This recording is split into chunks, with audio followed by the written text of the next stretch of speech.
adding Will to our football team is that it's about a foundational piece, a young 21-year-old that's mature beyond his years.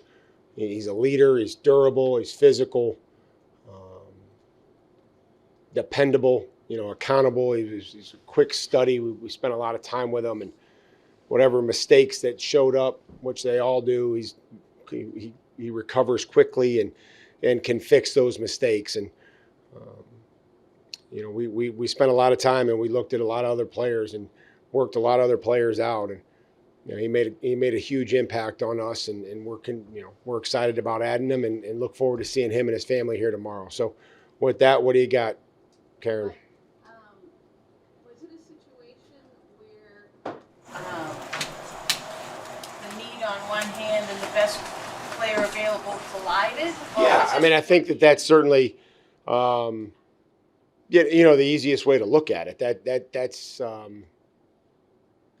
how the board fell, and that's kind of how we anticipated it going for quite a while, and that's kind of where we targeted. We had some conversations to make sure that we were prepared. Those situations that we talked about a few weeks ago prior to the draft that we went through on Monday, and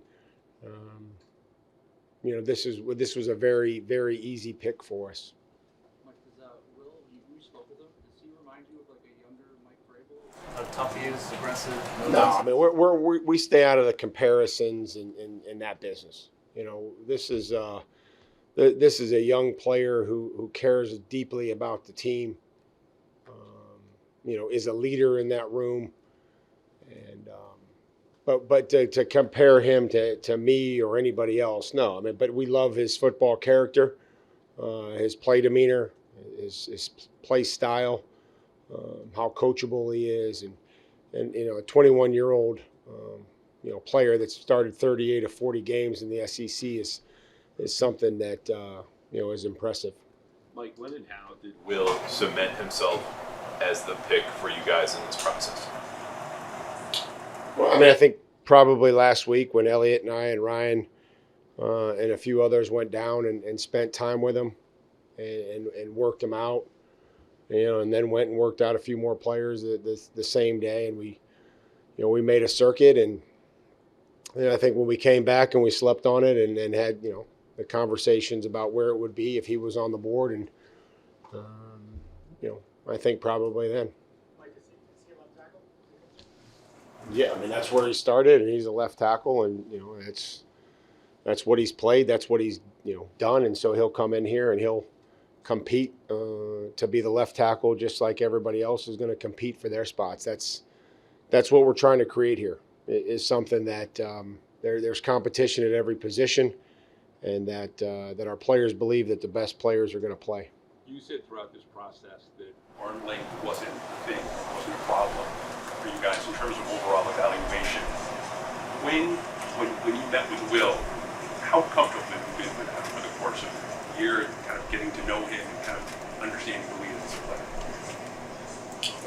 player? Everybody has a play style. Everybody has a skill set, and it's what you do within that skill set and the tricks that you learn in this business, and how you play, and how you do your job, right? And so, I think he's learned a lot of those to play on the left side and to pass protect, and for a taller player, he sinks his hips in a run game and is able to stay attached in the pass game and widen the pocket and create the width of the pocket and get out on the perimeter. So, it's a total package, right? And if you drop back and you throw the ball 40 times in this league, it's tough sledding for anybody, right? Let me just tell you that. Like if it turns into a drop back passing game in the National Football League, it's going to be an issue for anybody.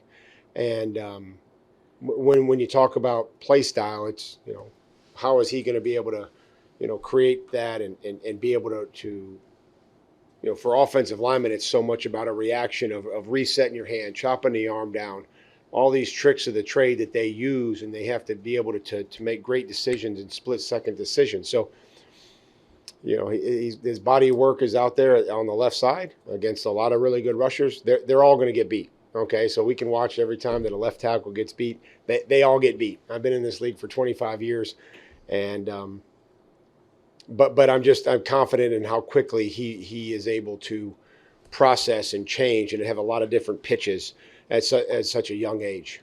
Mike, I'm curious. You brought in Morgan Moses this offseason. How important is it now to have like such a veteran kind of leader in the room at tackle, bringing in a younger guy in Will Campbell? Well, the more leadership that we can have, the better. And I've appreciated Morgan since the time that I've known him personally. There's a lot of people around here in our building that had a high affinity for him, going through the free agency process.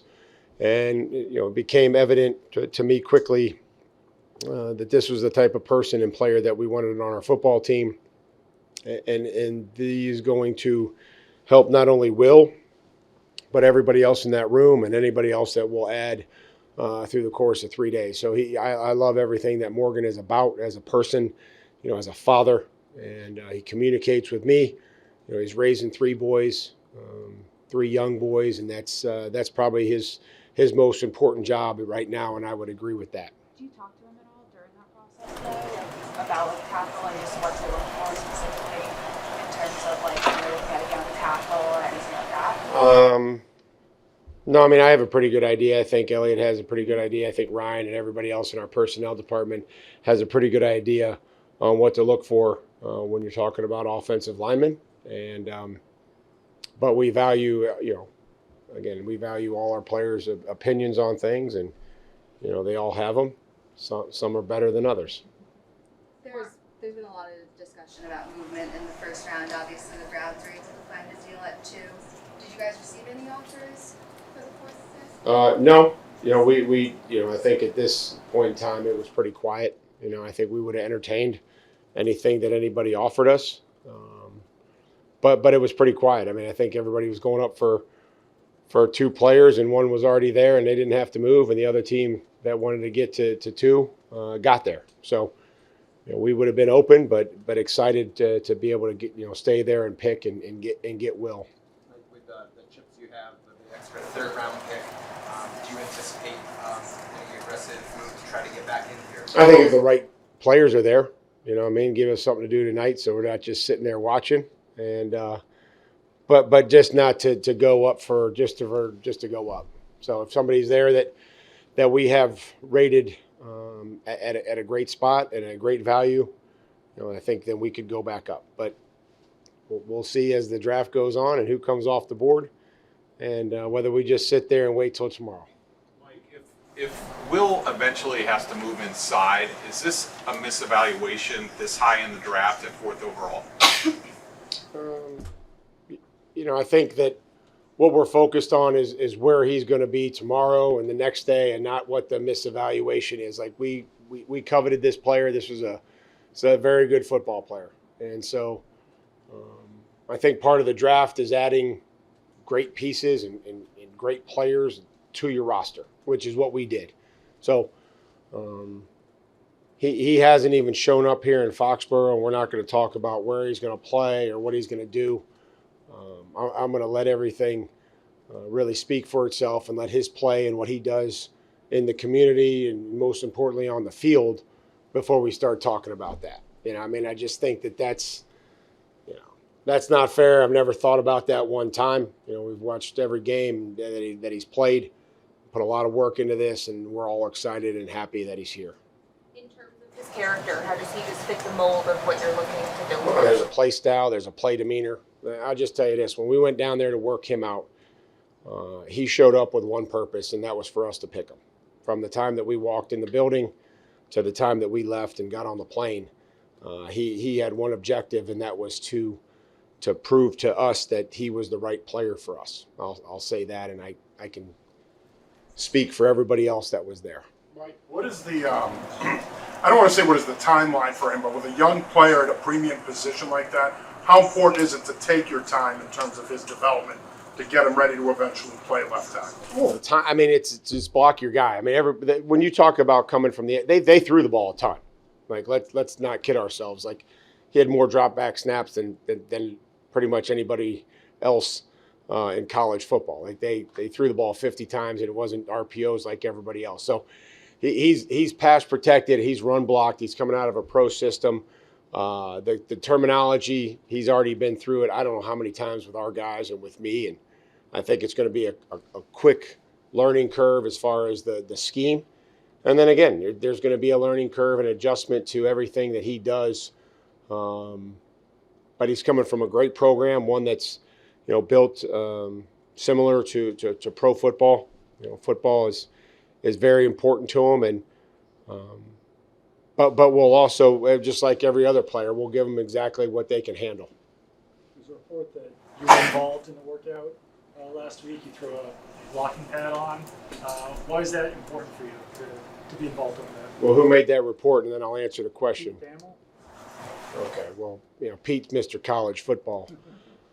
Yeah, they all knocked me around pretty good. I realized I'm close to 50, and if that tape ever gets out, there's going to be people are going to have some problems. So I hope that tape never sees the light of day.